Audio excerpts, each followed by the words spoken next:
can never go wrong. Yeah. There's so much. We're going to talk about something here. Oh. Possibilities.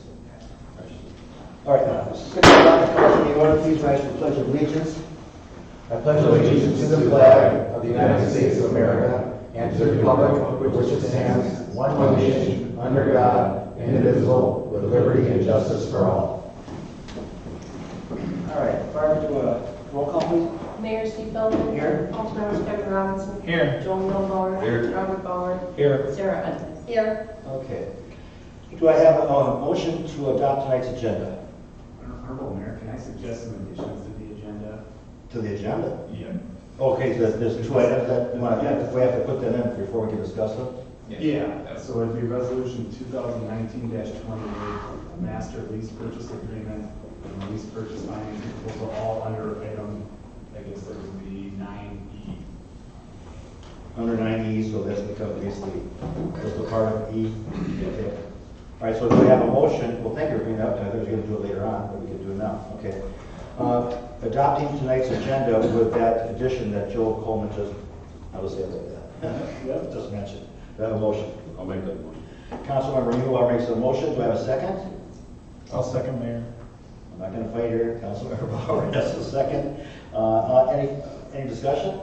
All in favor say aye. Aye. Opposed? Motion passes. Thank you. Thank you for mentioning it to me. So we'll put that right there. Now, before we go on to a consent agenda, I'm not going to pull out individual items because we're just going to do some general discussion before we pass this tonight.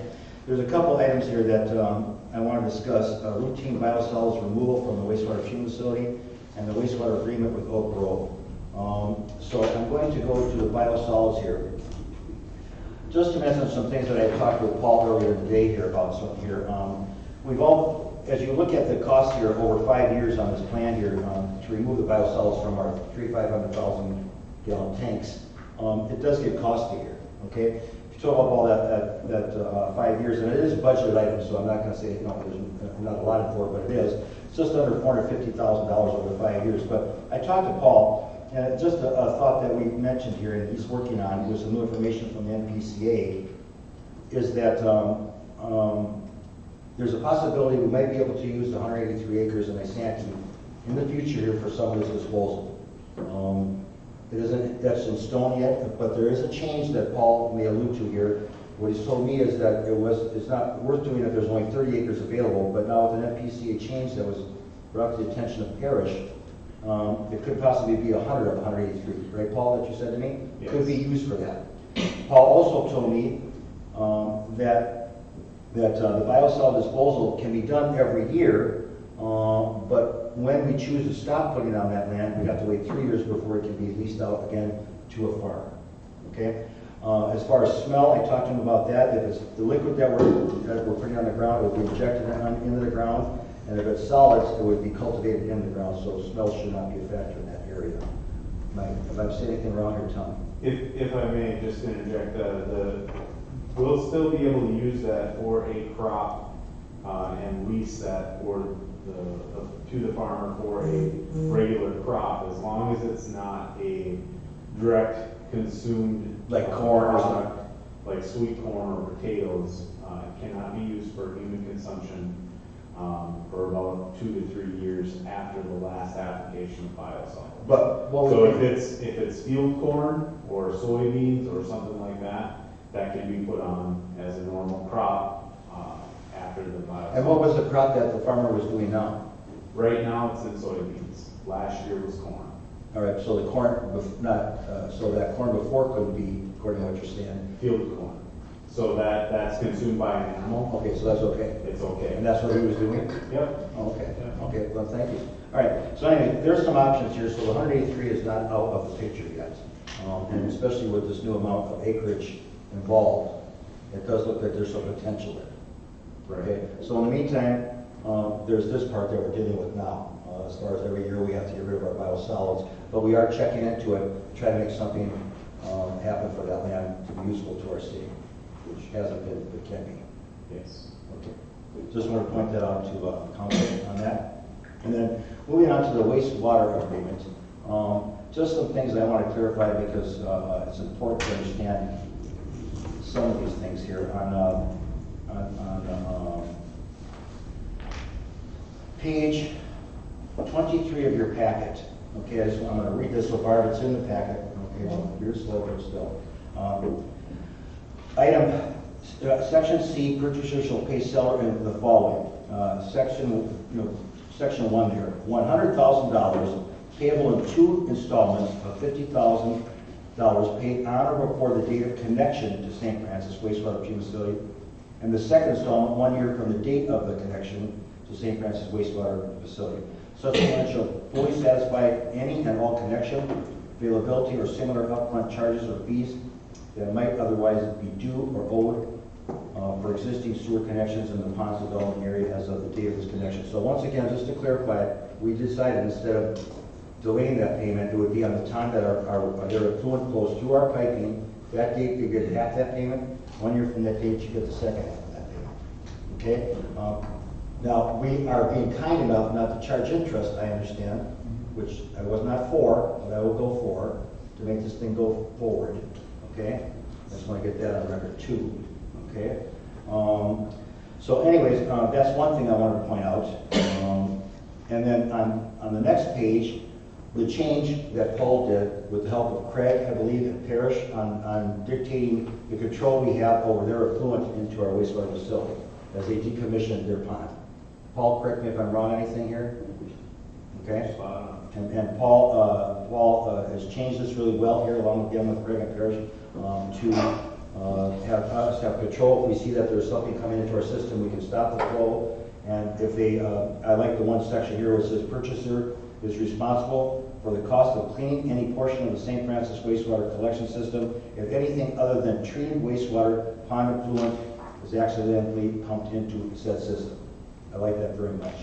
I thought that was very well put. And then also, I just want to point out on item A above it,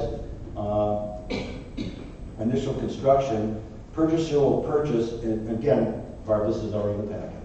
Initial construction, purchaser will purchase, install, and maintain at its own expense all sanitary sewer system components plus all equipment necessary to connect purchaser's sanitary sewer to the seller's wastewater collection system. Seller shall review and approve all construction plans for any portion of the collection system located within the Ponds development, modified after the effective date of this contract. And I also talked to Paul, him and Parrish, and I'm sure Craig, you will too be overseeing this construction of that pipe being put in the ground so it connects properly to us, so that it goes from 4 feet to 8 feet, not the other way. Right. Okay. Just want to point these things out so it's all understood for the viewing audience for Oak Grove. Okay? I'm going to open this up for any discussion that you may have, Kevin, or anybody else on this issue, or we pretty much. Yeah, thank you, sir. Thank you, Mayor. I just want to make mention that I think it is pretty generous of whatever negotiation process took place as far as the zero interest for $50,000 for 1 year. An old wise man once told me, no good deed goes unpunished. I hope we're not punished down the road. And also, I actually know several people that live in that Ponds development, as well as one of my relatives. They have still not raised their rate there. So from a public relations standpoint, when it comes time, it's not St. Francis's fault. The new bill is now $66 from $39. The city has known about this for 1.5 years plus.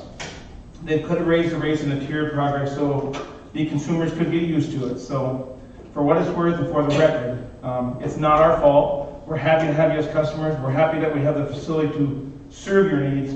But when it goes to from $39 or whatever up to $67, talk to your council members. They are meeting probably next Monday, I think is their time. So, but by all means, call Oak Grove City Hall and tell them your displeasure if you went, and you have sticker shock. So that's all I have. And I just want to also add to that, I believe, Joe, and correct me if I'm wrong on this, there was a phase-in on their end too. They were going to phase it into one increase, and the next year another increase in 2000.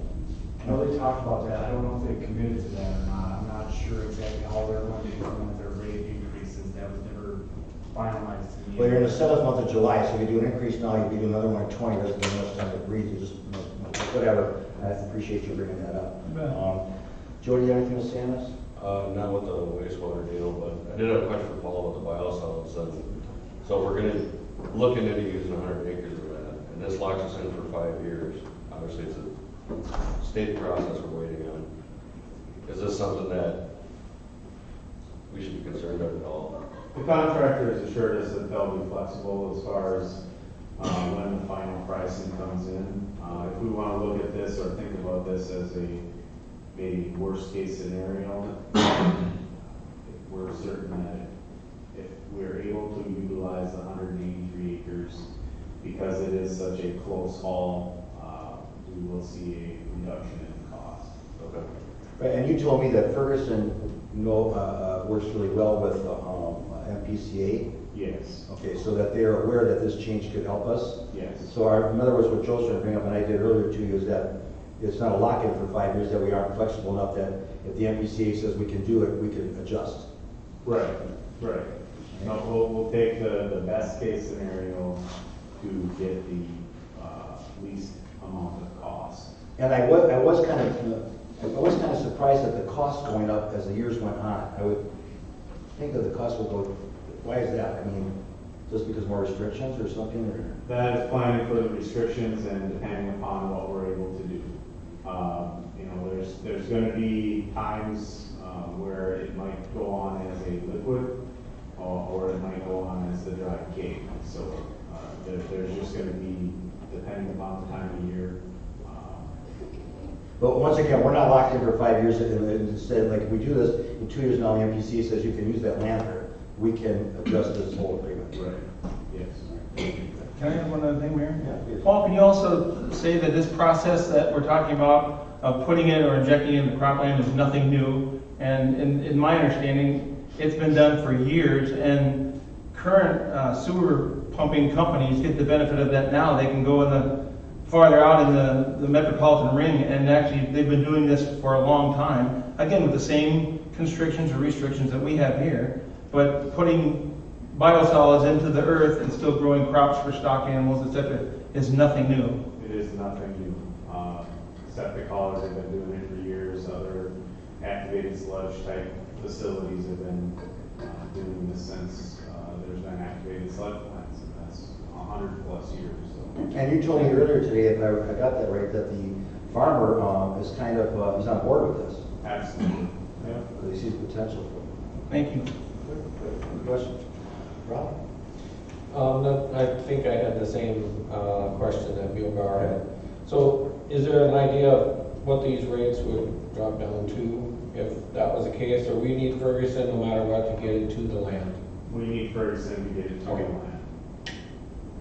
But I also think you mentioned something to me that it could drop the cost down to, let's say, $10,000 a year versus, I don't know. or was that $6,900 We talked about the administrative administration costs costs? Okay. that is identified in their proposal. That drops from, I believe, 8,900 to 2,000 Okay, yeah. something, 2,800. I don't know exactly. That, So that would- that administrative cost, once we have the sites permitted, that administrative cost will drop. Okay, so I'm glad you pointed that out. Okay. Anything else? Is that? Okay. I just want to reiterate what Councilmember Robinson said, Oak Grove, that we're not the ones who will be increasing your rates. So talk to your council members now and ask them to start hearing that in for you, please. One other thing I want to add on here, on the record, okay, I mentioned this to staff and I mentioned this to council, but I'm going to put this on record, that the deal we made with the ponds, with Oak Grove, is for the ponds in Oak Grove. It's not for West Lake George in the future if they want to come on. So in other words, if they try to come back and say, why can't you give us the deal we did the ponds, that's a one-time deal. Any deal with the West Lake George, and again, I've talked to council, and you can, tell me what you think, but that's a different deal, a different whole ballgame. We tried to convince them to come out this time, Joe Milbar, myself, and it's not taking. So just to let them know on record that in the future, that'll have to be renegotiated or negotiated at that time for that particular site. Anyone have anything to say about that? No? No? Okay. On that, I would say there's nothing else in the consent agenda that stands out to me. Anybody else that has any discussion on the consent agenda? Okay. Then do I have a motion tonight to adopt tonight's consent agenda? I'll make that motion, Mr. Mayor. Councilmember Ludwig makes that motion. Do I have a second? I'll second, Mayor. Councilmember Robinson makes that second. Any further discussion? All in favor say aye. Aye. Opposed? Motion carries. Thank you. All right, moving on to meeting open to the public. Barb? No one signed up before the meeting. All right, then we're going to move right down to new business. Ordinance 249, second series, chapter 6, section 8, pawnbrokers, second reading. Mayor and Council, before you tonight is the second reading for the city pawnbroker license ordinance updates. In the previous meeting we had, I showed the existing kind of page and a half. We are changing to a much larger ordinance. With the timeline, if tonight moves forward as a second reading, it would be effective on August 9th. I would be happy to answer any questions. Okay. Was it August 9th or 19th? 19th. Yeah, 19. Okay.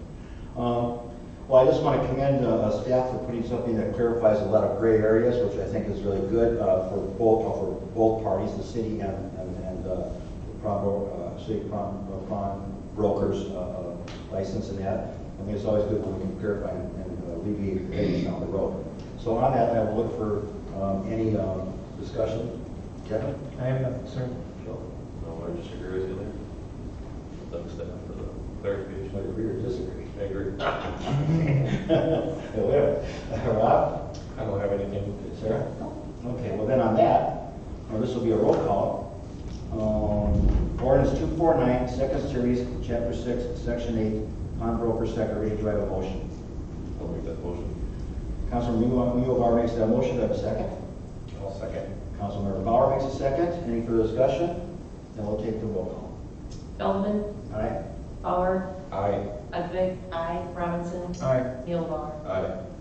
Thank you. Motion passes. Okay, moving on to resolution 2019-25, authorizing summary publication of ordinance 249, second series. Mayor and Council, this is our standard procedure. Once we make ordinance updates, we are required to put it in the newspaper for 30 days. This would put it in the paper and get that piece rolling. Okay. Okay. Any discussion on this, or we all know how it works, right? We all know how it works? Okay. So do I have a motion this is a resolution, to adopt resolution 2019-25, authorizing summary publication of ordinance 249, second series? I'll make that motion. Councilmember Bauer makes that motion. Do I have a second? I'll second, Mayor. Councilmember Robinson makes a second. Any further discussion? All in favor say aye. Aye. Opposed? Motion passes. Thank you. Moving on to ordinance 250, second series, chapter 4, section 6, rental housing license, second reading. Mayor and Council, tonight before you is the second reading of our rental housing licensing changes. Some of the changes reflect, one, bringing it into our business license process, and then also adding some clarifications in regards to the conduct of the tenants and how the city can respond to those conduct issues if they are created. This will be the second reading. There are no changes since the last. Again, if you move forward with tonight as a second reading, August 19th, it would be effective, and I'm happy to answer any questions. Okay. I want to get to one point here I talked to you earlier about, just to clarify with the council here. On page 69 of the packet, it is on, let's see, who is it? 4-6-3, section 1 there, approved, okay? Just for clarification here, the red part, and that's changed here too, has been passed out to us for the correction. But in your packet, if you're looking at it, you'll see the difference of why it was changed. Do we want the city council to approve each rental license, or have, at the top of the next page, rental licenses shall fall under regulation in section 6 of city code? The actual reading will be, correct me if I'm wrong, rental licenses shall fall under regulations in section 6 of city code. Mayor and Council, correct. The one that got inserted in the packet is one where staff and legal was going back with questions and highlights. So the one that was handed out to you is the actual one that we moved forward. Okay, does everybody understand that now? Yes. Okay, all right. Other than that, once again, I like the clarification. I like taking gray areas out where we can get rid of them, and I deal with them with building codes all the time, so I'm very glad that we have clarification, and it makes it easier for police, for fire, for city, and for everybody involved, and for the renters and the landowner. I think it's a good way to do it. I mean, it clarifies everyone's position, makes it simple when it comes to enforcement. That's my take on it. So, Joe? I have nothing to add. Okay. Rob? The only thing I have to add is if we approve this tonight, are we doing a publication on this one as well? Mayor and Council, this one, because we're not doing it as a summary, the full thing will be publicized, so it doesn't need a council action. Okay. That's it. Sarah? No? Yep. No, sir. All right. Then on that, I will take a motion, let's see, make sure we get this right. Motion to adopt ordinance 250, second series, chapter 4, section 6, rental housing license, second reading. Do I have a motion? I'll make that motion, Mr. Mayor. Councilmember Goodwin makes the motion. Do I have a second? I'll second, Mayor. Councilmember Robinson makes a second. Any further discussion? We'll do a roll call on this. Bauer, Aye. Ludwig, aye. Robinson, Aye. Mulebauer, Aye. Feldman. Aye. 5-0. All right, thank you. Okay. Moving on to declaring surplus property, duty officer pickup and transfer of police Tahoe to the fire department, resolution 2019-26. So I'll move this just a second.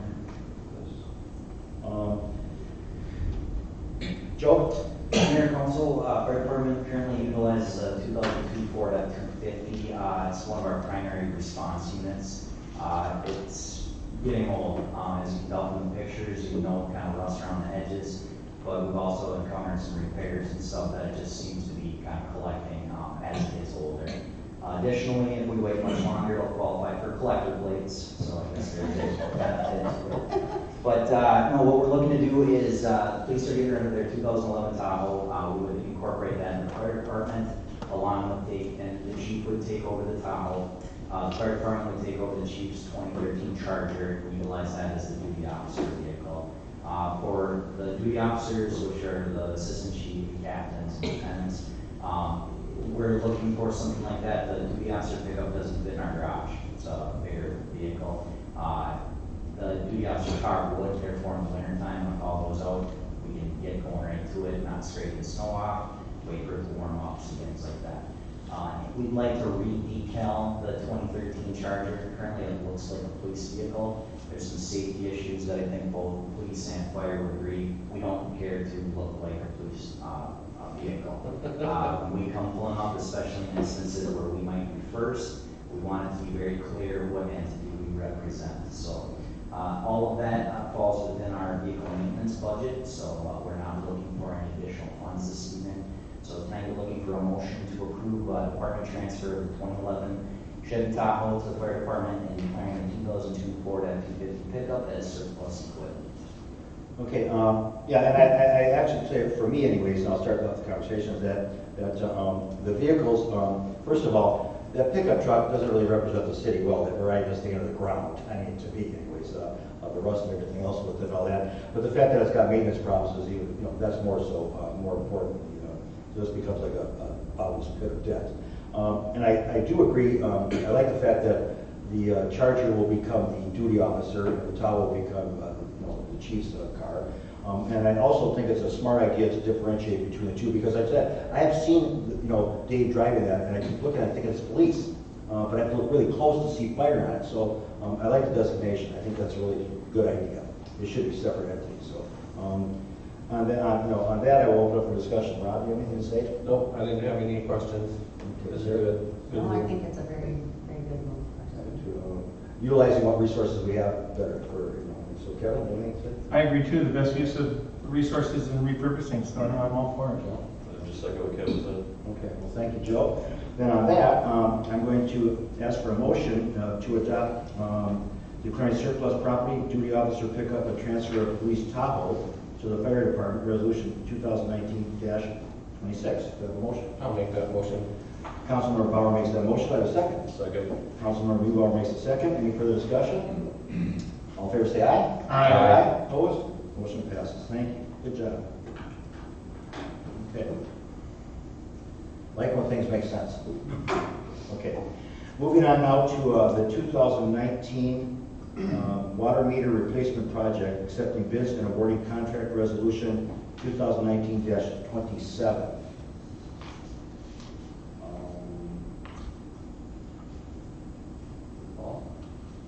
Or no, where's Joe? Do you want to start? Maybe we'll let Craig present the bids, and then after that, I'll go through all the documents that I. Yeah, this is staff. Yeah, I'll run some. Okay. Thank you, Mr. Mayor, members of the council. So as required by statute, we assembled the project manual and project specifications. Those bids were the manual was advertised and bids were opened on July 3rd at City Hall. Ferguson Waterworks was the only bidder for the project, and their bid came in at $604,812.95. If you remember from the workshop, the city has approximately 700 existing meters that are close to water treatment plant. So those meters are allowed to stay in. There's still some work. You gotta put on a new register or head and then wire in the antenna. So that is a fairly significant cost savings, and that is likely why the city only received one bid. I know other firms could be competitive with those 700 meters already in place. And typically their equipment isn't compatible with other meters, so they would have to swap out the 700 meters, which put them kind of way behind the wall on trying to be competitive for this project. So I guess it's not that surprising we only received one bid. But along with the bid, several conditions were submitted with their bid. The first condition regarding the general conditions, and it really focused around the insurance requirements and the warranties. The city attorney can talk to that a little bit more, but that's one of the stipulations or contingencies of the bid, is to make sure the city attorney had worked that out with them.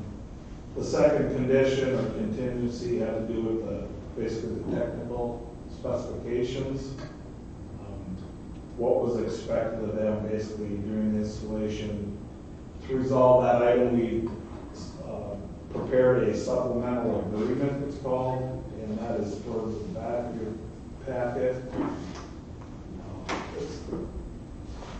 So supplemental agreement number 1, everything in red is what has been proposed to be added.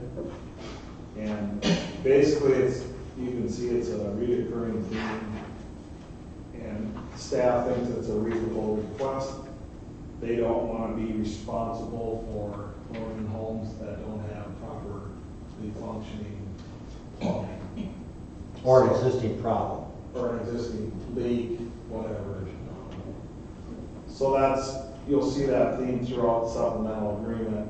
And then at the very end, we did add provision on how those things would be taken care of. Basically, they would have to notify the homeowner of what the condition is, what needs to be fixed prior to them coming back and putting in the meter, the new meter for the resident at no cost. So with that's the summary of the bid, and there was one other contingency that I guess I'll have others discuss, and that was on the financing. All right, I want to say here that I think this is, I talked to Paul about this earlier, and but I think it's the right thing to do, because they could go into a house, change the meter, and all of a sudden get a call back that we have a leak now that we didn't have before we changed the meter out, you know? So what I like about it, what Paul's told me, is Ferguson will go in and look at it. If they see there's a glitch to it, they'll notify Paul and Parrish or yourself, Craig, to come in and look at it, and then look at what needs to be corrected, before Ferguson comes back and makes the meter change. That's correct, right, Paul? They'll be documenting the issue and letting the homeowner know what is the issue and asking them to make those corrections and then notifying Ferguson when they can come back after those corrections are changed and then they can add the meter or replace the meter at that point. Right, okay, and also, let council know, the horns may have to be changed because of how old those meters are in some instances. Paul doesn't think there'll be that many of them. And Ferguson has agreed to install the new horns as part of the process without an additional cost unless it gets to overblown amounts. So that's good. Mr. Mayor, just to reiterate on that, that was already in the spec Okay. under what was called meter plumbing fit provisions. Okay. The city was always providing the horn. This was just adding into another section. Okay, okay. But once again, Proper plumbing, if it's the horn, we'll do that, the city will do that. okay, right, but it's, they'll supply the material and then Ferguson would install it unless it's with a raised number, okay? But that is not a new item in the spec. It's No, just been I just wanted to point out another to the section. council and reviewing public.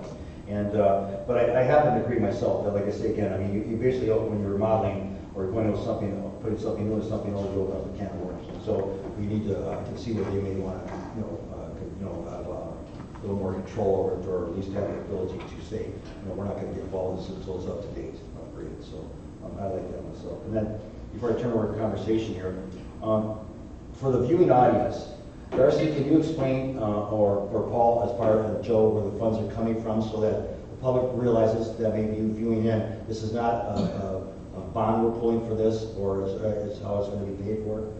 Sure.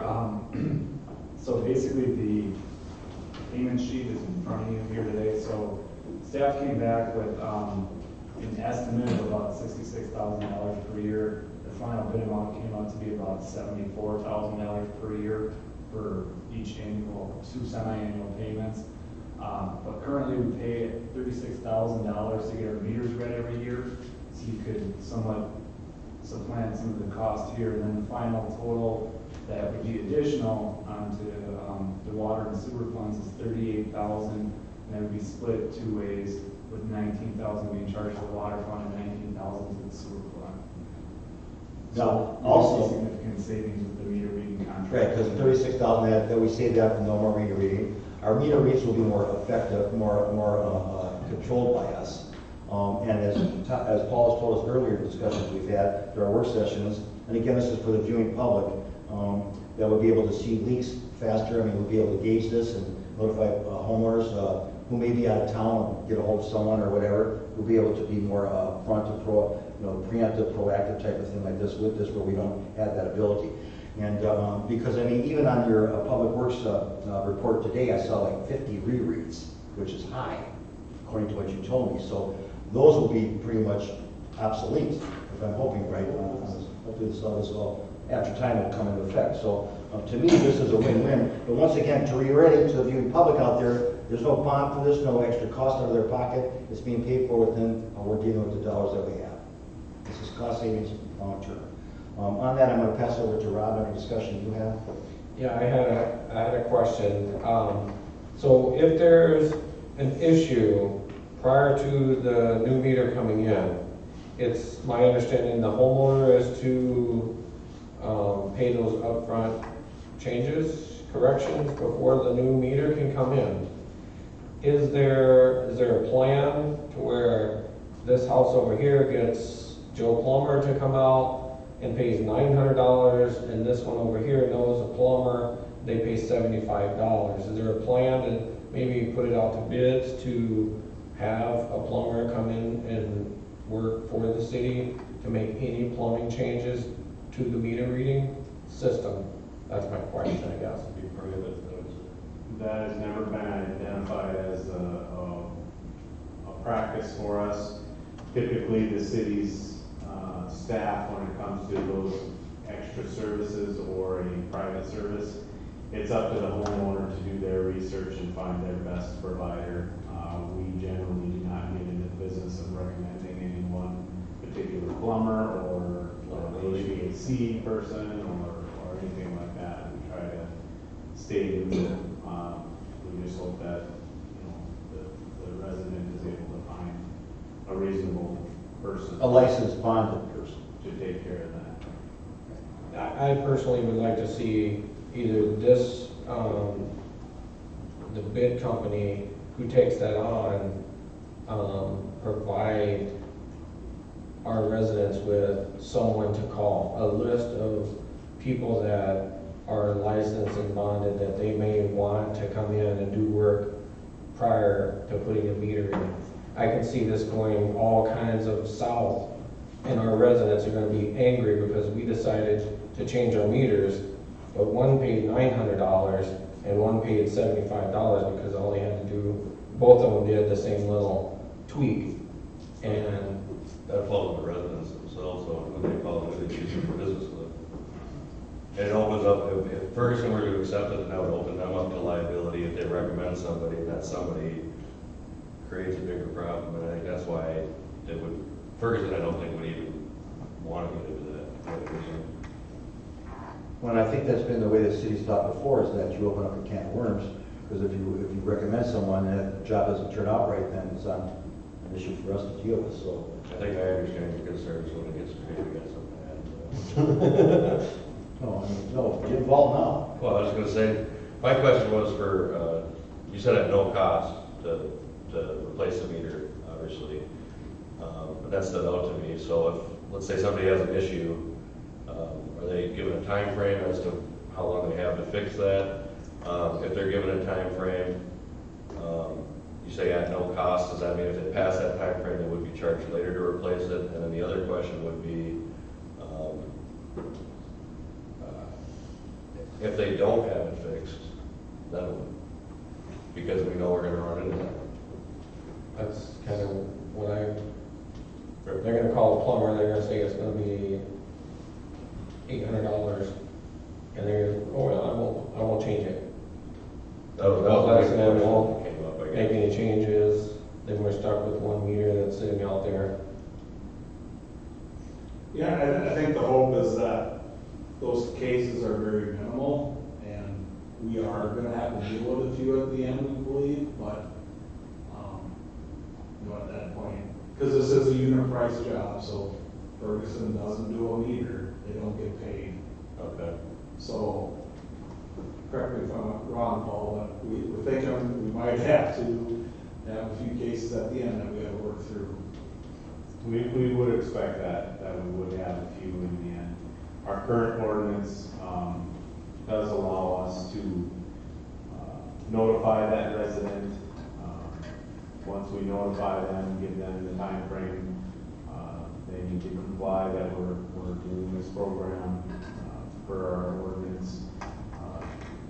The city does have the right then to charge them a $250 a month non-responsive fee for a fee schedule. And we can also choose to shut their water off per our ordinance. Hopefully it doesn't come to that. Yeah. That's not what we want. That's not why we're. I mean, again, no, because really when you think about it, the reason we're doing that is to get more efficient reads. I mean, some of these meters are way old because they've been back when the 2008, when the water treatment plant came before it came in. So those meters, you know, that spinning, all that's being rusted out on the inside and all this, so it's affecting the reads.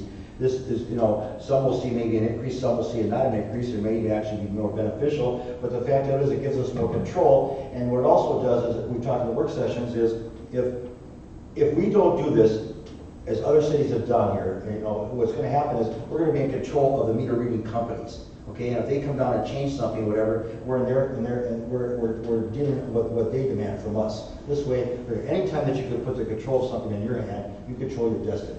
I mean, maybe, you know, that's what I've always been raised. It's like when you lease something, I always have an option to buy. In this particular case, we should be dealing with it so that the only thing we're dealing with is interdepartment between financing, public works, or whatever. We're dealing with it, not out of another company, which can create the cost of the law because they're in control, especially when you only have one or two companies out there that does this. So to me, it's a benefit. I'm sure we're going to get some complaints from somebody. We always do, no matter what we do. In fact, I'll be bringing that up in my mayor's report a little later today. But I'm just saying to you, it just seems like you know, I think 95, 98% of people will be on board with this. There's always gonna be that 2 to 5% that, no matter what you do, it's like, why is government telling you to do this, blah, blah, blah, okay? But it's the bigger picture we're all looking at. So, let's just hope it's minimal. Mr. Mayor, just to add to that, so the two issues we've seen the most being the meter horn, which again, we're taking care of, and their valve to shut it off to replace the meter. And that provision's in the bill too. We've estimated 150 valves, which we think is high, but that provision is in there. So if they have a bad valve, that will get replaced By who? by this contract. Oh, okay, all right, that's a very good plus, thank you. And again, it's a unit price, so if we replace 50 of them, Ferguson gets paid for 50, not 150. So that's involved with it. That's the main water coming from the line coming to the house below the meter. Correct. That valve that sits there. Well, I'm glad you said that. Some of these are from the 70s, so. Yeah, and that's my concern is, you know, they walk in, they say, yeah, you got this from here to here, all has to be replaced. Well, then you have a plumber come in and just change the valve and then reset the old meter. And then, you know what I mean? Right. It's like, why can't we organize this in a flawless manner where whatever needs to be replaced gets replaced and the new meter gets installed one final shot, the whole company is happy, they're getting paid. The resident's happy because they're not getting overcharged by some, you know, cut rate plumber that says, yeah, we had to pull this whole thing out and we had to put it all back in there for the next person to come right back in here and take that back out. It didn't make any sense to me. Right, but it's unit based, so, you know, if they sell 50, they get paid for 50, but basically it's time frame too, because we're looking at this being done within how long a period of time? Until the end of the year, basically. To the end of the year. So if we start doing this, that gives us basically 5.5 months or 4.5 months. That's pretty good. You get that many meters done and done right. By the way, this is nothing new here. Other cities have done this already. It's new here, new in our state, but not new in other cities around us. I don't disagree, and I just want it to be flawless and let the residents know that we are thinking about all aspects of coming into their home and getting their meters replaced flawlessly, not 6 trips into their homes, days off work, things of that nature. That's what this is. My main focus is to make sure it's flawless. And once again, as these notifications go out, I would emphasize to the public, if you have any questions, call us, which will help a lot. Question. I'm assuming that, I mean, when they go to put it in, Ferguson is going to know what the issue is. So they should be able to tell the resident, and hopefully the resident can give that information to the plumber, and therefore they're not getting charged for something they don't need. So. You're right, but if they call her and blow her, they're gonna try to up something. Well, and they may, but at least they have, I mean, at least they have the original, Ferguson is telling them it needs to be fixed in order to put it in, and hopefully, Right. you know, I guess if you have a plumber come in and tell you, well, we're gonna have to do da-da-da-da-da, it's your choice to not hire them and have somebody else come in. Right, on the other hand, I may have a homeowner that say, well, now I've got a leak on my second floor bathroom that I didn't have before I Right. changed the meter. Right. You know, which isn't gonna happen. So that door swings 2 ways, you know. And that was kind of added to the supplemental agreement towards the end, what Ferguson has to provide the homeowner, which includes a description of the work. So hopefully we can find an honest plumber that will Right. do what they're supposed to or not. As we've always said on everything, there's a certain amount of responsibility that goes with the public too. We can't, take him a trough and make him drink. We just can't do that. I mean, there are some responsibilities. And again, if you have any questions, you can call up our city. I would tell them that you can, there's home advisor that's doing this stuff like that, Angie's List, whatever. There's also your thumb on the yellow pages that you can do too. You can call Dolly too, Department of Labor Industry. I do all the time. All right, anyway, moving on. Is that That's your it. part? Sarah, your part?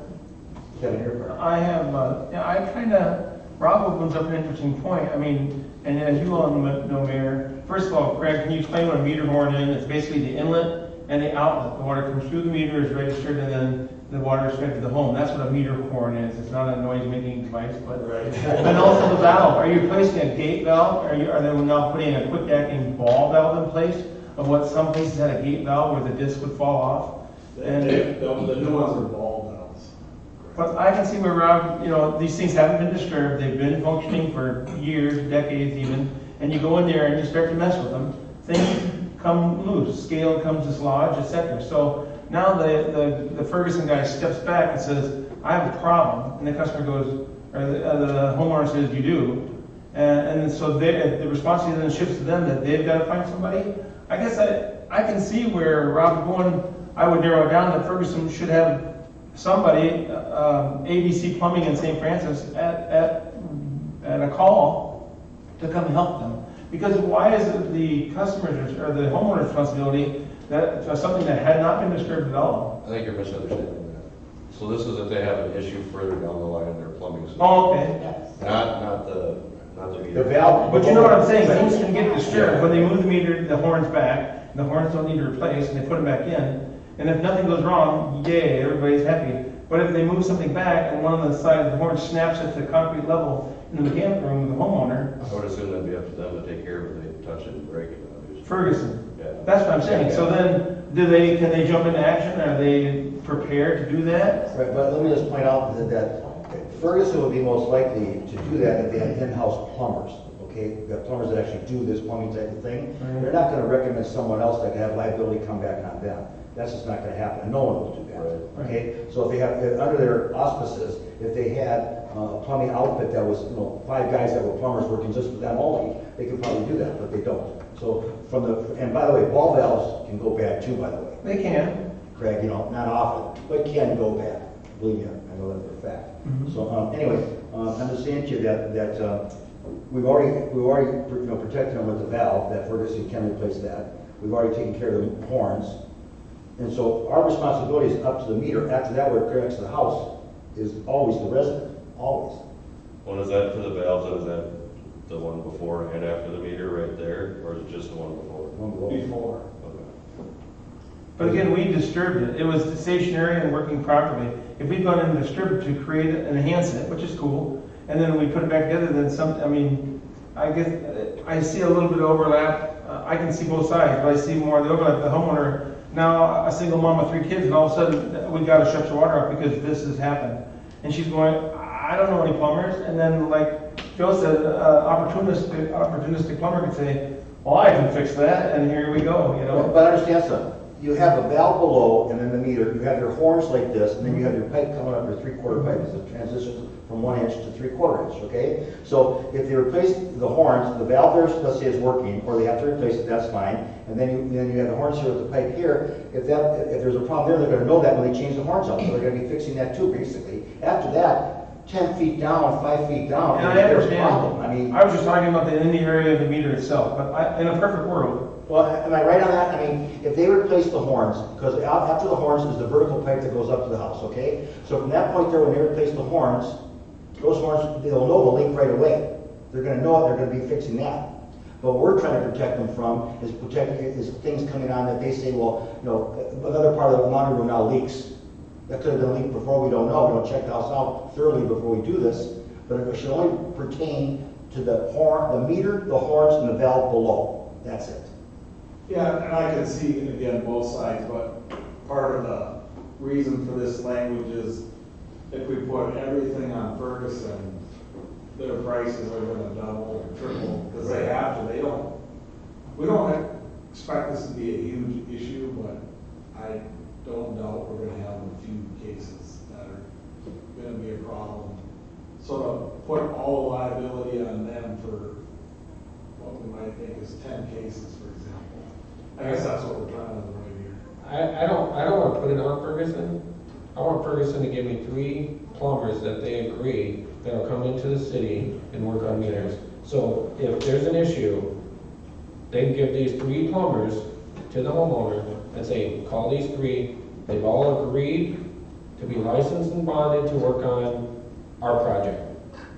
Now it's on the homeowner to call those 3 and get their best price. See what I'm saying?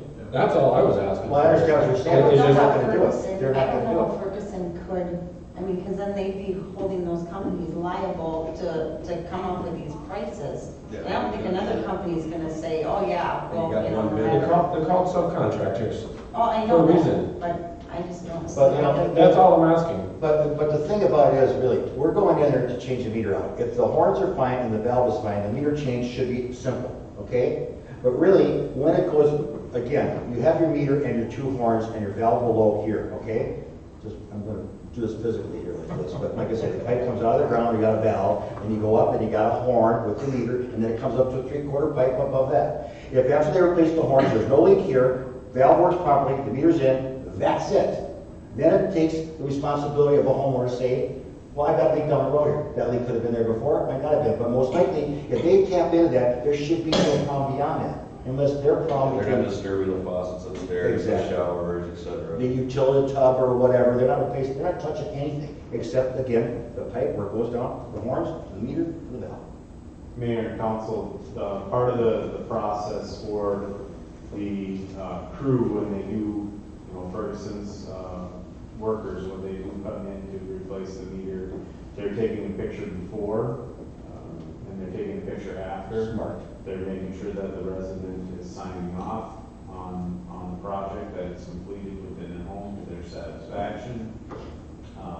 They're also making sure that there is an adult in the home. They won't go in if there's not an adult there, so they're making sure that when you're setting the appointments, there's going to be an adult there. They're going to be flexible as far as evening appointments or weekend appointments. They're going to have a 24-hour call center so that if something does go wrong, we'll be able to provide them that number that they can call back and try and figure out what's going on if they have an issue. Will they be calling you at any time, Paul? to look at these? Well, again, during your time frame, if there's a specific issue that they can't have or want you to look at, you'll look at it. If there's an issue that the water does need to be shut off, Ferguson will have all of our information so that we are the only ones, the public works staff are the only ones that can actually exercise that valve, the curb stop off. So if they have an issue and they need to work on that valve, they're going to coordinate with us. Part of the spec as well said that in no way will they ever leave a customer without water as they leave. I can't remember exactly how that's worded, but they're not supposed to leave anybody without water. But if there's a need where it's a bigger situation than they thought of after they've looked at it. And again, you're detailing everything with before and after pictures and getting giving the acknowledgement to the resident. So they should know everything's above board, no hidden factor. But I mean, if there's something that may be a little bit more involved, you could be notified to go out there, parish or someone and look at it, Jeremy or somebody will look at it and give your 2 cents into it if necessary. Yes.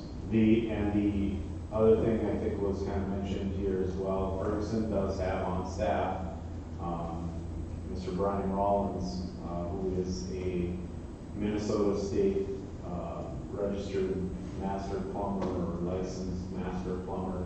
So this crew works under his license. He oversees any of these changes that are happening and adjustments that are made. So, we're following the Minnesota Plumbing Code as far as valve replacement or horn replacement, those type of things. So it sounds like we've got protection in place, and we're at oversight and detailing and everything like that, in my opinion. So, Kevin, anything else you have to say? No, I'm satisfied. Again, our job is to vet it and ask the what ifs, and that's what we're doing, and I'm satisfied. Exactly. Joe? Nothing more. Nothing from me, I sir. have a question for Paul. Because this happened to us. In 2014, the city came in and replaced the meters in our complex. And something, I to this day don't know what went on, but they flooded our basement. Wasn't a big deal. I laughed about it. We had fun. I joked to the guys if they wanted to borrow some of my clothes, because it was an accident. So say something like that happens again, because it can happen. I'm assuming Ferguson is going to take care of the cleanups just like the city did. They came back and did shop backs and, did all that fun stuff for us. So in the supplemental agreement, it talks about, if it's a direct result of that workmanship, yeah, it would be taken care of, I would assume. Look at credit a little bit. That's all covered in the general conditions. Okay, I just want people to They understand. can't do that. something wrongful and then walk away. Right, Right, no, but, Right. you know, Correct. it's nice to know that if, you know, because things obviously do go wrong. And so. Basically, that'd be like a hold harmless, that Right. they're guaranteeing their work. Correct. That's what Just that. want the people to understand that they won't be left with a mess to clean up. No, I'm glad you pointed it out. Okay. All right, that was barring any further discussion here on this particular subject. Do I have a motion to adopt the 2019 water meter replacement project, accepting bids and awarding contract to Ferguson, resolution 2019-27? Do I have a motion? I'll make that motion, Mr. Mayor. Councilmember Muehlbauer makes that motion. Do I have a second? I'll second. Councilmember Bauer makes a second. Any further discussion? Will we do this? Okay, it's a resolution. So all in favor say aye. Aye. Opposed? Motion carries. Thank you. Okay, now we're moving on to this addition that we have. Here's my notes. Resolution 2019-28. And that would add on the E2 and E3 master lease purchase agreement and lease purchase financing proposal. Am I right on that? Yep. Honorable Mayor, members of the council, so kind of noted in the packet here, we've been burning the midnight oil on this one, trying to get everything in order. We couldn't get the final financial documents from Holman Capital. We could get the payment schedule, but as far as the master agreement, we got their generic templates for the formal proposal. That is going to be forwarded on to our bond counsel at Kennedy and Graven for their review and legal opinion on the whole structuring of the deal to make sure everything's on the up and up. So we want to approve all three of these. So one at a time, I think we would approve the resolution 2019-28 first, and then after that, we would approve the proposal by Holman Capital, and then the master lease purchase agreement would be the third. Do you know what the interest rate is going to be for this? Do we know? 3.7. Not over 3.7. That's what I thought. I just wanted to be sure.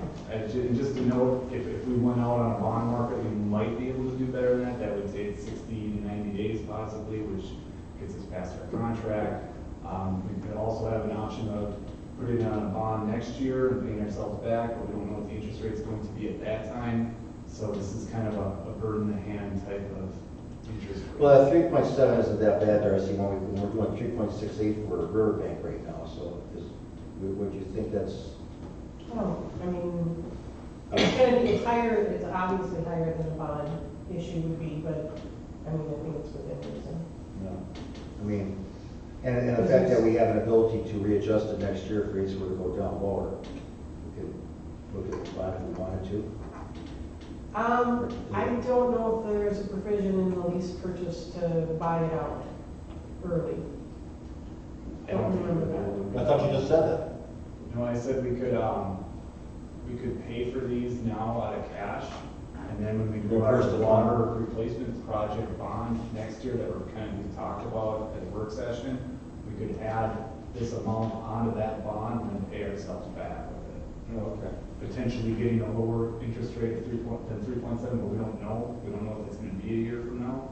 And so all things considered, we decided, well, we know what it is today. It's not going to go any higher. Well, has anybody talked to Nick over at Ellis about this? Yes. Okay. He outlined that as Did an option. right, but did he say anything what rates would be today, just as a guess, or? He thought maybe he could get in the high twos. Ouch. Okay, but within a point, you mean? Possibly, yeah. He didn't know for sure because that changes daily. And, you know, the next bond that we kind of have scheduled would be if we do the water and road projects that we talked about last work session, but that's not going to be until next year. So we don't know what the interest rate is going to be at that time. It only makes sense to do it if we do it in conjunction with another bond and package it all together, as opposed to just bonding up. Consolidation, Yeah. which benefits us with a lower rate over time. Yeah. Okay, all right. So Maybe a really small bond we should use. This is too small. Yeah, okay, so if we can bind it with something else, give us the ability to get a lower reduction on a bigger amount of money. All right, well, we talked about that, that makes sense. yeah. I like when things make sense. Okay, well, on that, so you want me to give a motion on 2019-28 and then do E2 and E3 separately? Yep, so I can, if you want to pass resolution 2019-28 contingent upon bond council review and approval. that's going to be great. Well, I can tell you right now, I'm gonna go with what you just said. So, do I have a motion to do just what Joe Coleman just said? I'll make that motion. Councilmember Newbauer makes a motion, do I have a second? I'll second that. Councilmember Ludwig makes a second, any discussion on that? All in favor say aye. Aye. Opposed? Motion passes. Okay, now you want us to go, Now we have the Holman Capital Corporation lease purchase financing proposal, and that would be approved contingent upon bond council's review and approval. okay, I'll go with that. Barb, has got that easy, I think. Okay, do I have a motion for that? I'll make that motion. Councilmember Ludwig makes a motion, do I have a second? Second. Councilmember Newbauer makes a second, any discussion on that? All in favor say aye. Aye. Opposed, motion passes, okay. Well, Finally, you're up for three, let's go. we have the master lease purchase agreement with Holman Capital, and that would be approved contingent upon bond council review. So this is going to be the master lease purchase agreement. Right now, it doesn't have all the information that's in here populated into it. This is kind of the generic agreement, so that's going to be changed as bond council looks at it, add our contact information, their contact information, things like that. So, Okay. What he said. Do I have a motion on that? I'll make that motion. Councilmember Bauer makes a motion, do I have a second? I'll second, Mayor. Councilmember Robinson makes a second. Any further discussion on that? All in favor say aye. Aye. Opposed? Motion passes, thank you. All right, thank you, very well put, Joe, thank you. Okay, thank you for everybody's input on that. It's nice to get these questions answered as we move forward. So, all right, now we're moving on to setting the work session for the 2020 budget discussion. And you're trying to go for, I look at it like July 22nd, you want, Joe? Yep, whatever time the council prefers. You guys have been setting them at 5:30 as of late, so if that's what you guys want to do, we can definitely do that. Okay, so, let's see. This will be to discuss the general fund. So, is 5:30, is that day good for everybody? Because that is a Monday, coming up here in a week. The day works for me, but I'm not sure if I'll make it by 5:30. Well, if you can make it by, we'll start at 5:30 and, 5:06 maybe. okay, that'll work. You can do it at 6, Well, or whatever. what does everyone think? 6 or 5:30? 6 o'clock is better for me personally. Which one? 6 o'clock. 6 o'clock? More than 5:30, you bring cookies. Let's just start at 6 last time. Kevin, what do you say? I'm good at any time. Okay, Joe, can you make 6 pretty good? Yeah, I should be able to. Okay, so how about we just do it at 6, okay? We'll do it at 6 o'clock, and we'll do it at City Hall, okay? Joe, is that gonna work for you? Yeah. Okay, 6. I just wanna get this in there so. And then, okay, that's good.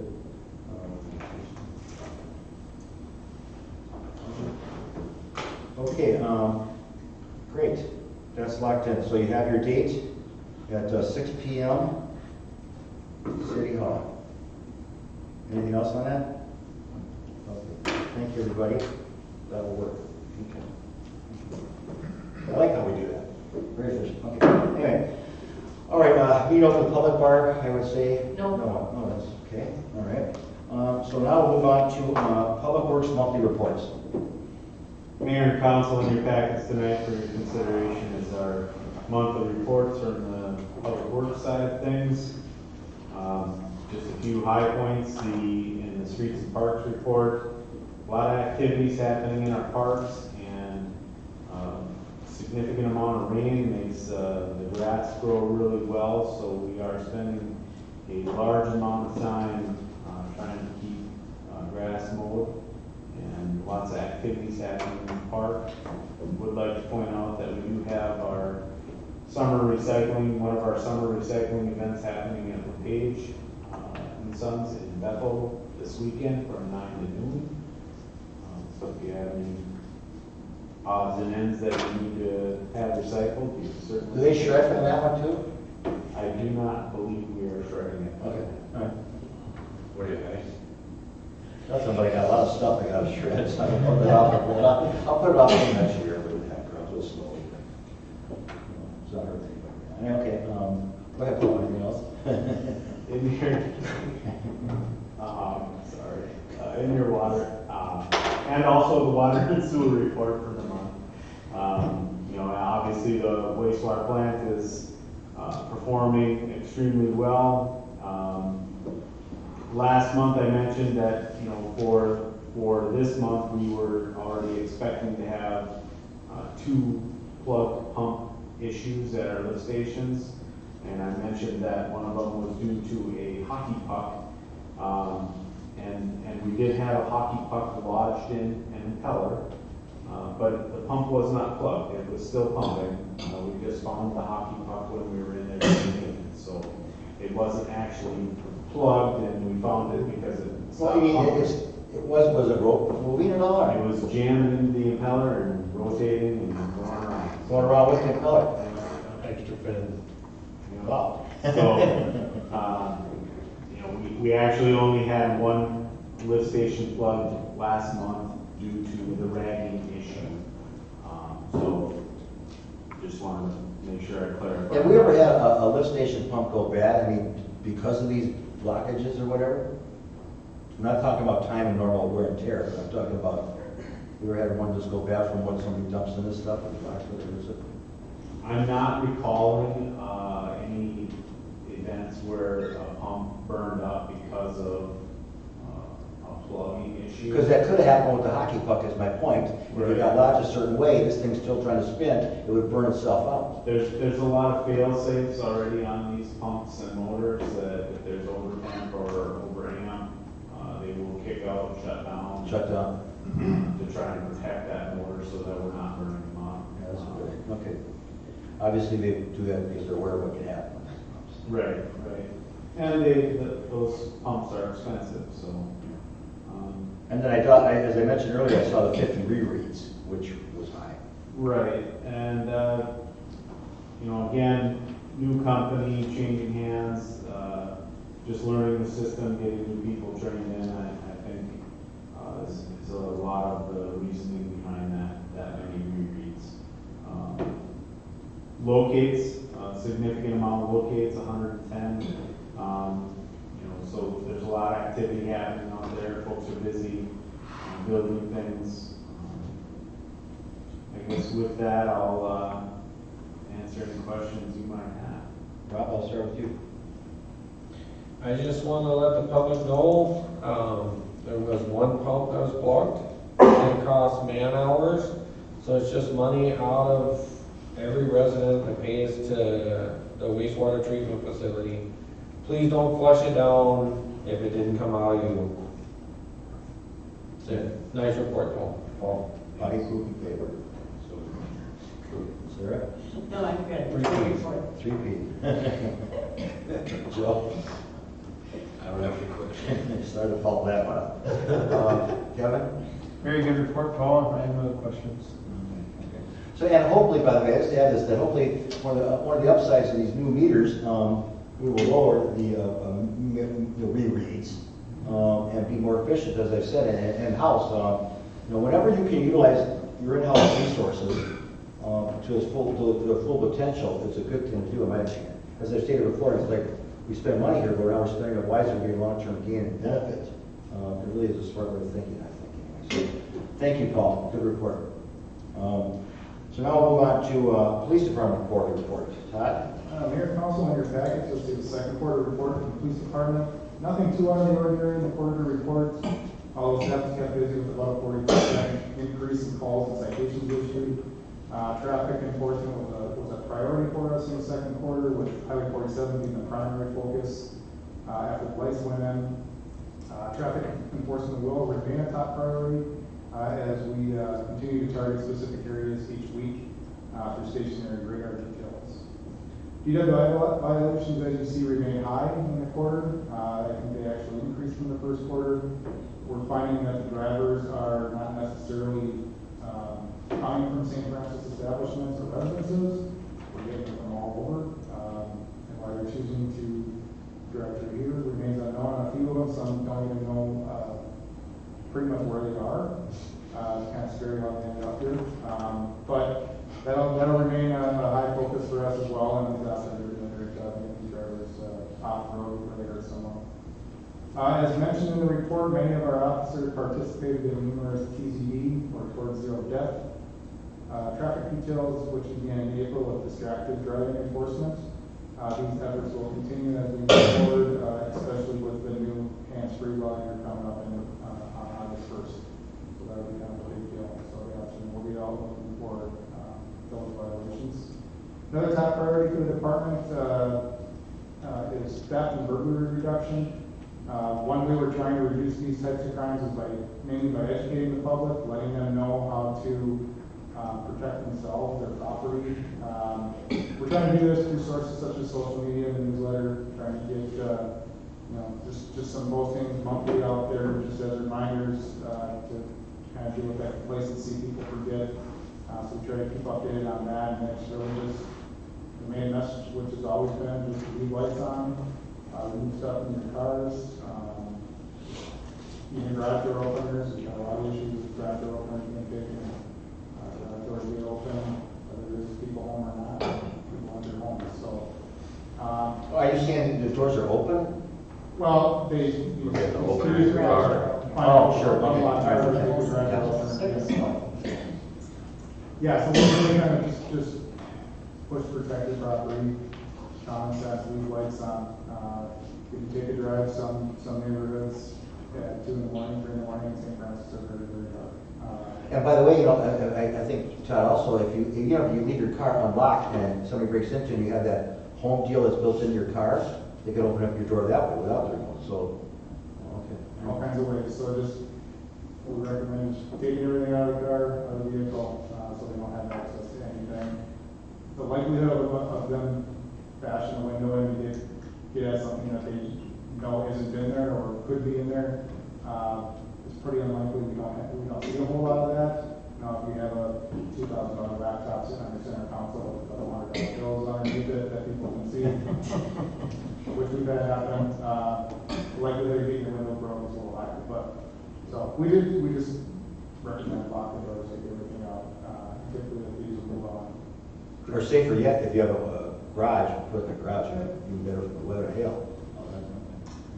And another unique way we've been doing in the second quarter to try to deter some of these crimes is the overnight officers, when they're driving around patrolling neighborhoods, if they see an open garage door, they will knock on the door, alert them residents to their open doors. 95% of these are met with good feedback. Appreciate the residents that they just forgot to shut their door. They're a little probably on alert at the time when somebody raps on their door at 3 a.m. But all in all, we've gotten phone calls even the following day when they've had some time to process it and there's just something let them know. So a lot of our thefts that do occur in residential areas are from open garage doors and unlocked vehicles. Very little force entry used to steal a lot of these items. So. The new outdoor warning siren is up and installed in Edgewell Park. One thing I did learn late last week, I assumed the power was on to the siren. It was not. We're waiting for Connexus to do that for us per the installer. So we're hoping that happens very soon so we get this thing powered up. Obviously, it's storm season. This is the time of year we want this thing working. So the installer just notified me late last week of this and was really going to start pushing at Connexus to get this done. So hopefully that happens, and I'll let everyone know when it does. Last in the area, community outreach. The bike rodeo in May was a big success. It was the highest turnout we've had yet in the 3 years we've been running it. The car seat clinic was just at our police department last week. Again, this was also the highest turnout we've had since we began that program. We do have 2 car seat technicians that were there installing and checking car seats for residents that came in. Coming up, we have a new event called Calling with a Cop at the Dairy Queen next Wednesday, the 24th, starting at 4 o'clock. I think it's 4 to 5:30. And we also have 1990 obviously coming up here on August 6th. So with that, I can mention. Now, what's that with Dairy Queen, did you say? It's cone with a cop. So basically Dairy Queen decided to work with us, and they're actually gracious enough to supply the first 100 cones for free for people that want to show up and have a conversation with us and eat some ice cream. And then the next thing you're doing is dunk a cop. Yeah, that'll be the, Jesus, that'll be okay. the fun, the real fun. Okay. Very good report, by the way. I'm glad about the siren. Kevin asked me about that at the last meeting, and so it's just a matter of connects us, but do we have any time frame that they're coming, or? The installer, again, he was really trying to get a hold of this person that's supposed to be handling that for us, or Nexus. He was having some issues. I haven't heard from him since. I told him to reach out to me by today if he needed another effort to try to get at this person. I didn't get a phone call, so I took that as a good news, so hopefully, Right, because none of those any good without power tonight.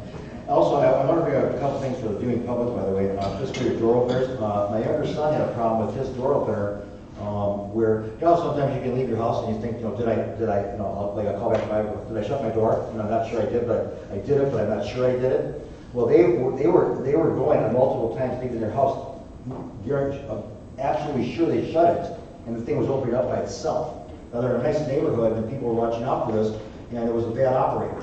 And the thing would just do it randomly. And so they ended up replacing it, which is a good thing. But their house, they were gone, like for a weekend, and forwarding whatever they were doing, and coming back, and their neighbors went and closed the door, but found out it was a bad operator. So another thing I just want to tell people about, this may not be so much for new operators, I'm not sure, but in operators, if you replace the bulbs in an operator, which like a 60 watt maximum bulb, if you replace it with an LED bulb and not a regular incandescent bulb, unless you call the manufacturer up and have some change to the motor, it won't operate with a remote, and it give you other issues. I'm just giving you a word of advice, because I was pointed out to me from a guy at Menards when I was looking for light bulbs for my operator, and he said that he had problems, and once you put LED light in, changed the whole working system. For some reason, a frequency thing or something to that effect with the bulb. So what he did was, so I went out and I bought a couple packs of 8 bulbs, incandescent, so I'm covered. And I was saying to you, I'm not sure again with the new ones, but old ones, if you put in LEDs, be aware that you may have a problem with your operator or the actual thing working properly. Again, it could change with the new ones. I just want everybody to know that one. I like the bike rodeo thing. I think it really working well, and the drug take back is working. Your amount you had given back is unbelievable, in my opinion. And then also dog clinic I like a lot. But my one question to you is on this on the increases. Is it really because, like you say, with summer here and the thermometer rising, or so are our calls? I mean, is it warm weather, just things and people doing stupid things? Summer, we usually do see an uptick at certain crimes, but some of them stats come from the citation increase as well. They went way up just due to the amount of officers we had out there doing details and things like that. So, but yeah, certainly we do typically see a little spike during the summer, property crimes, things like that. When the kids are at school, not that it's all kids, but when the later curfews go into effect, some of these kids are. Yeah, it's not cold, so. And like I say, 60 pounds of pharmaceuticals coming back in, that's a good thing. So. Yeah, just a few hours, and that doesn't include the drug costs that we have. And then also, as you let us know here, and everybody else knows, the 6 locations we have on poles, we're changing to solar with the solar battery kit, and so that we're able to use the full capabilities of our signs now. Speed sign. Speed signs, thank you. Went from an iCAD to lithium now to solar. We're actually getting to the 21st century here in the city. It's amazing. Yeah, I'll report that since then solar batteries have been installed at Public Works, we have not had anyone doing it. Yeah. It's been nice. Well, it beats having to go out all the time and change batteries. That's for sure. All right. On that, Kevin, do you have anything to say about it? I just want to say thanks for a great report, Chief. Agent Assist, the 80 calls to 116. Can you give us a brief description of what an agency assist is? Agency assist can be a lot of different things. Because we work close with the sheriff's office, especially the communities of Nowland and Oak Grove, sometimes even Bethel and East Bethel, if they get a high priority call that comes out, it could be a personal injury accident, it could be burglary in progress, it could be anything that we would consider high priority. And the deputies are a ways out, and we're the closest officer to that high priority call. Typically, the officers are gonna, they can be first there and assist someone, or, get eyes on a place that something's going on, they're gonna respond to that if it's within reason. Now, we're not back in the county on dog calls and things like that, south of Viking Boulevard, we're not rolling all over the county. It's the high priority calls that we're responding to. I'm trying to think of one, for instance, we've had a couple this week already. I think one was a personal injury accident. Again, certainly if we can be there to assist someone several minutes before deputy gets there, not that they're always that far out, but, they have a lot of territory to cover, to learn to do that, so. Okay. Also, I had one business owner approach me and said, they're out there doing speed traps and this and that.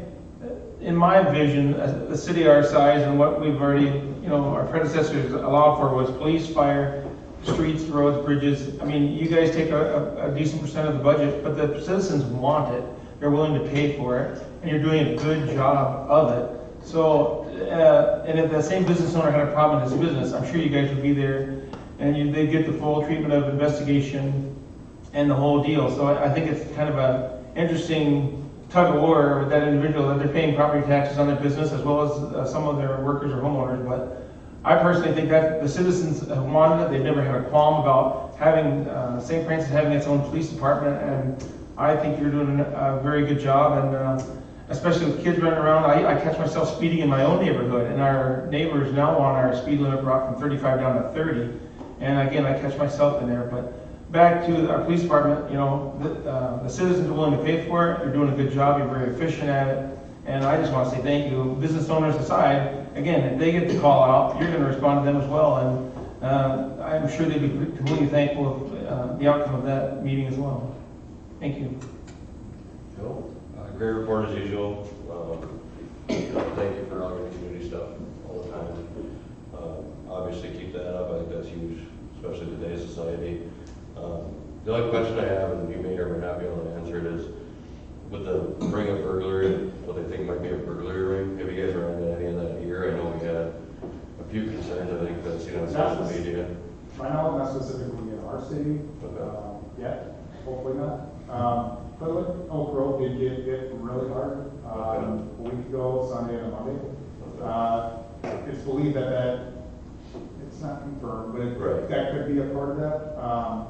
There's many people involved in this metro area burglary ring, and many of the things they did in Oak Grove on Zion Parkway match what they've done in other communities, and that's why I mentioned the garage door opener. Some of these homes on Zion Parkway that night were occupied, people were inside sleeping. They still garage door openers. They went into these people's homes when they're home in the middle of the night, which is pretty scary. Right. So, yeah, and that's exactly what they've been doing in other cities throughout the metro. So that's why we're urging just, be smart, protect yourself, protect your property, and lock that service door from your garage into your house. Just because your garage door is shut, it's proven that. Right. So, That's pretty brazen, going to a house. Whoa. Yeah, they do have some suspects in that one. One was recently arrested out in Otsego, I believe, as well. They may be a part of it, so they're all over. So that's why, again, we're just trying to get that education out there and just remind people about this stuff. Now, once again, it does take some responsibility on the homeowners. We can't cover every place 24/7. And that's a big reason we're knocking on homes in the middle of the night when people leave their garage door open, just to prevent something like that. Well, that to me is what a community-oriented police force is about. So, thank you for that. Rob?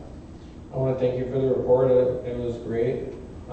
We do have a Nixle, especially with the Oak Grove thing, being so close to our city. Maybe throw that out as a warning, just. Yeah, there was an incident last year. Yeah. Just after that occurred. Yeah. Yeah. There's a. Sarah? I'll echo the great report, and, that being outside a lot during the day, I do see, and in the evening as well, I do see a lot of police presence, which I think is helpful when people see that. It makes them know that they are around and deters them. I encourage people, again, like you said, turn on your lights. It really, I have my outside light on all night, every night, and I haven't even noticed an increase at all in my electric bill. So it's not costing me anything to help keep my neighbors and myself safe. So I just thank you guys. Can I ask you, have we seen a positive reaction or effect of the stoplight at 47 Pedersen? I don't know about a reaction, you know, Or an effect anyway? I mean, we're not seeing, I mean, like I said, the primary focus is, for sure, the second quarter was Highway 47. Initially, at the stoplight went in, officers were seeing quite an abundance of speeders, 10 plus, you know, consider that stoppable for now. Since then, I know the citations have gone down there. I don't know about the stops themselves, but I think the light's definitely helping slow traffic. Now, you know, again, there are some backups every once in a while. It'll be interesting to see when school gets back in, how that all goes with tomorrow, you know, school, then school, all that stuff. But from a traffic control standpoint, I think it's helpful. well, what I like about it is it's got designated turn lane arrows, you know, and it's got that red versus yellow. And I like, and so far, because it's not a definite overhaul of the corridor yet, but we do have a slow speed all the time now, not just because of school hour in session, which I think is going to be part of, hopefully, part of the whole reconstruct of the corridor. But I definitely think, in my opinion, because I drove around there and I'm seeing the red light, people are stopping because they see red versus yellow. It's just sad for one thing that it took 2 people to get hurt to do something that this council and the council before has talked about for 2.5 years. But the old saying about better late than never is still better.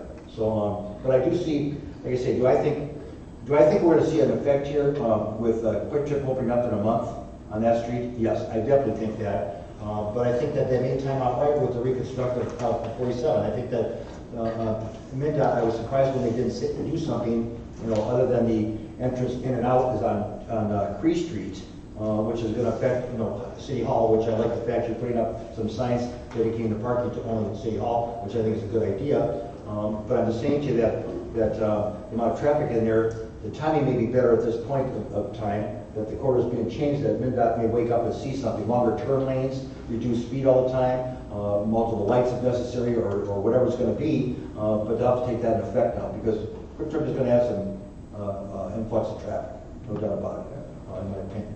I did have one more question for the chief. I had seen a couple stories about the hands-free stuff, and they're telling people that there's probably not going to be a lot of warnings, there are going to be citations, and they're going to be costly.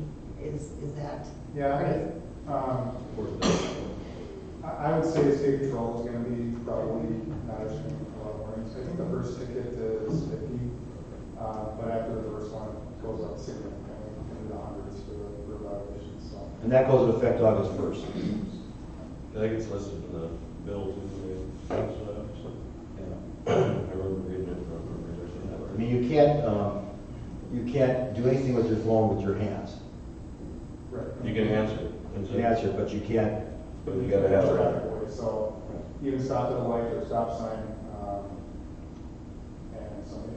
And if you use it for like for a map type of thing, for that, you can't hold it. No, you can't hold it. You can still use it as a map, but you have to Stick it in your cup holder or attach it to your dash, but you can't hold it. That's good to know.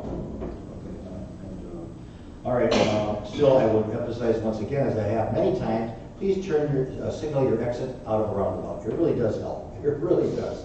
Because you're always hesitating, are they going to go through or not? You don't know. And really the roundabout is made for continuous flow. Signal, it will not deplete your battery, I guarantee it. If it does, you got other problems. Okay? Good report. And I like the fact that you are, look, I've said before a million times, I said it once, signs are only as good as the enforcement behind it. That's all it is. I mean, because people today, on Friday I had a car doing 50 and a 30. 50 and a 30 at 4:30 in the afternoon. 50 and a 30. And where my sign is, you got a big 30 right there. I mean, if it was a snake, it'd have bit him 10 times, but 50 and a 30 in a residential. What I don't like about this, and I have to say this on record, is what I don't like is someday there's going to be an accident there. I hope not. But if there is, those drivers will blame the parents, for letting their children out on that driveway, out in their area plan, and it's good, a lot of these things will be changed to our traffic calming measures coming up next year on my street and all that, but there's 5 other streets and other streets that this happens to. People need to take responsibility on, and stop thinking your car's a weapon. It's not a weapon or something to get as fast as you can from point A to point B. Take some responsibility on it. When you see kids playing, slow down. I mean, 30 miles an hour to get to the end result, a little, maybe a minute less of time, big deal. I had some lady passing me on 7th recently, used a turn lane, a designated turn lane to pass me, and I was going 55 and a 55, and she passed me like I was standing still, and then I got up to Bunker, and she was just there working on her text, just as I got pulled up. So she really gave a lot there. So I'm just saying to you that, be cautious and be safe, because that's the main thing. Once you hurt yourself, you gotta live with the side effects of that down the road, as these 2 girls rolled off of 47. Anyway, thank you, Todd, very much. Moving on to council member reports. I will start with you, sir. I did have one resident contact me about our road patching and how it is dangerous for motorcycles. So I will bring that up to you, Paul, and ask you if there is any truth behind that, if there's something we can do differently, if it's, I don't know. I'm not riding a motorcycle, so I don't know how dangerous it actually is. Councilmember Neilbauer also received an email, and he contacted me. I did reply back to Mr. Neilbauer's email this afternoon. Crack filling and seal coating, crack filling especially, has been a best practice for 50+ years.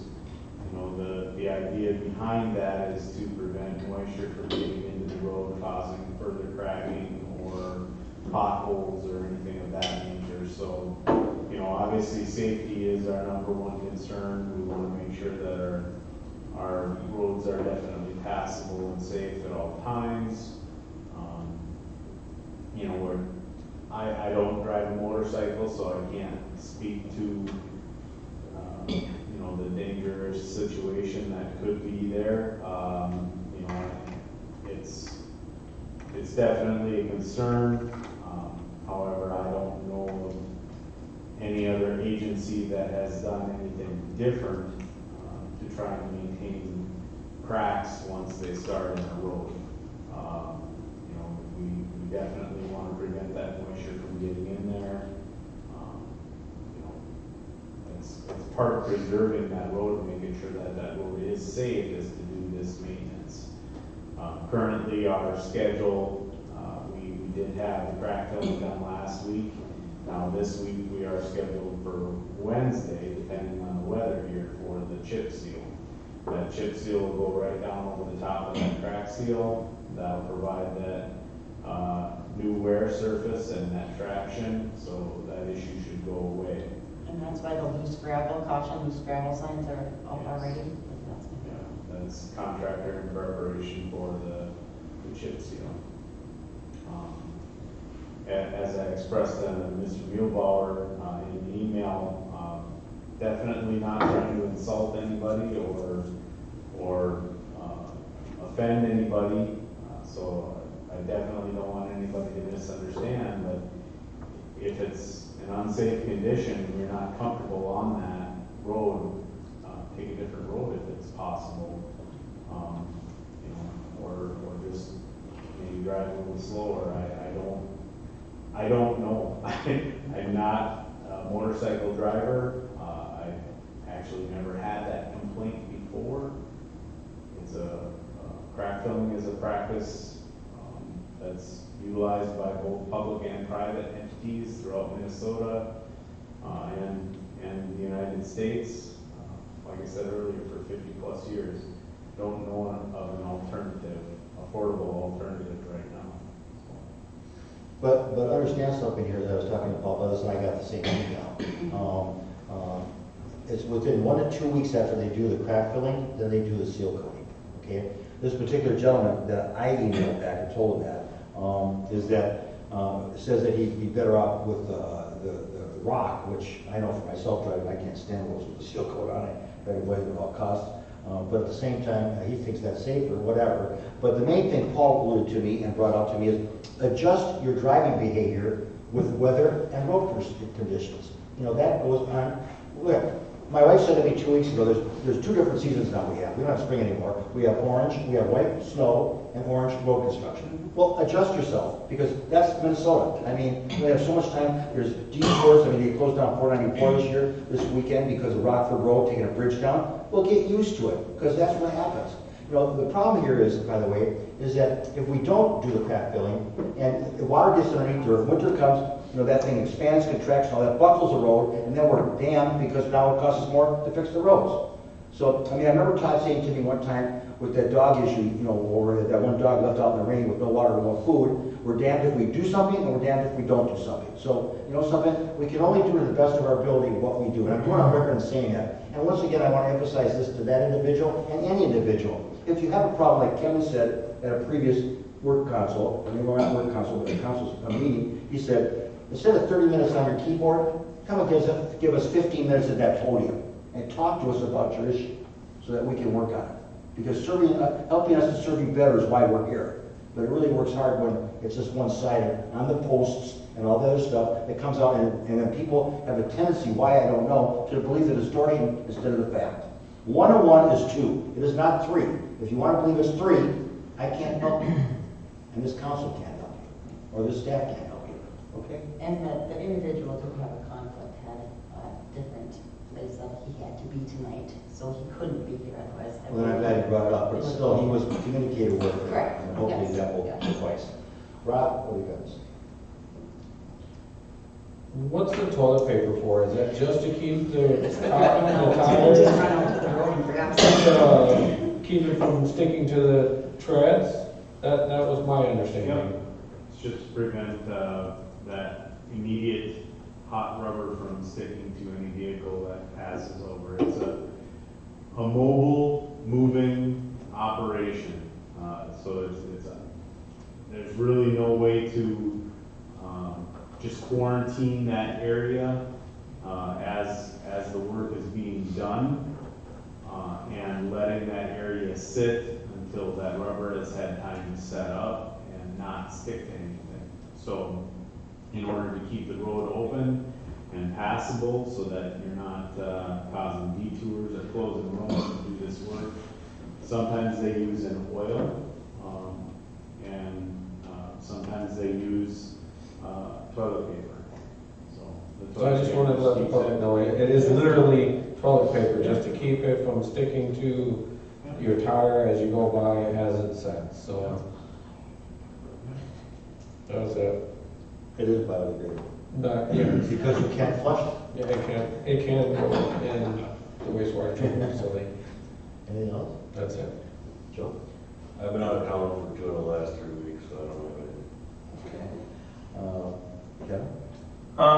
Just to back up what Sarah started, also people are mowing their grass and throwing grass clippings out into the roadways. I've seen motorcyclists, and I don't ride myself, I'm still in endorsement, but that's a big hazard as anything as well, fresh cut grass, and even automobiles going by. I see people with their power mowers down to two inches or whatever, and the rocks and stuff are flying out of there, and cars are going by. It's amazing. But a lot of grass out there that can also hinder a motorcyclist's path. Just a reminder, Nike Night again, August 6th. If you don't make it to the city's festivities, which I hear are awesome, create something in your own neighborhood, even if it's with ice cream and something for the kids, and let the police and fire know that your neighborhood might be having something, and they make a great effort to come by. And sometimes the hoses come with the fire truck, and the kids can get sprayed, and they get a chance to interact again with law enforcement and fire as well. So. Or tell your friends and neighbors too, even if it's not in your neighborhood, somebody else, you might spark someone else's interest to. Again, we've talked about crime and whatnot in our neighborhoods. The best defense is to be on defense, and let your friends and neighbors know what you're thinking about them, and get something together. Good? Yes, sir. Okay. By the way, Paul, I see this a lot too, by the way, when people are cutting lawns, they have grass clippings going on the curb, which goes into our stormwater system. So how's that, because I always sweep mine, but I mean, because I just like a clean front or whatever, but should they not sweep it up or just leave it there and then it just washes down to our system? How does that affect it? Because it goes someplace. It is against city ordinance to put your grass clippings out into the street. I think it may be easy, but at the same time, it does get in that stormwater and go down and it ends up in the Rum River. It does. I want to mention everybody, as Paul did earlier, about the recycling event of LePage and Sons at 9 a.m. to noon on July 20th. And then also August 6th, 19 nights at Community Park from 5 to 8.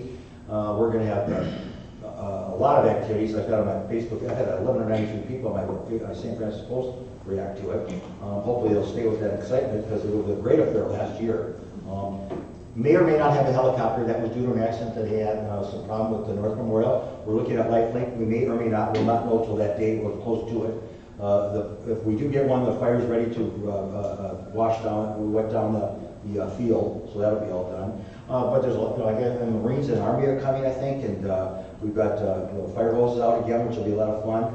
A lot of good activities, good food.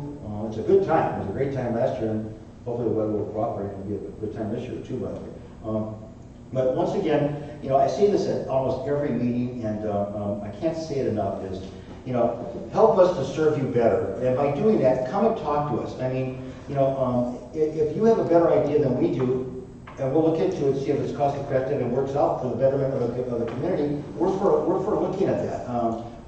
What I don't like is myself anyways, and council may agree or may not, is that people bring these problems up with no direction to solutions. It's like, and I'm sorry at the end of the day that it may not be to what your wants or needs are, but if you have a better idea than crack filling or seal coating or whatever, please bring it to our attention. Maybe you've heard something we haven't heard, and I look at magazines all the time.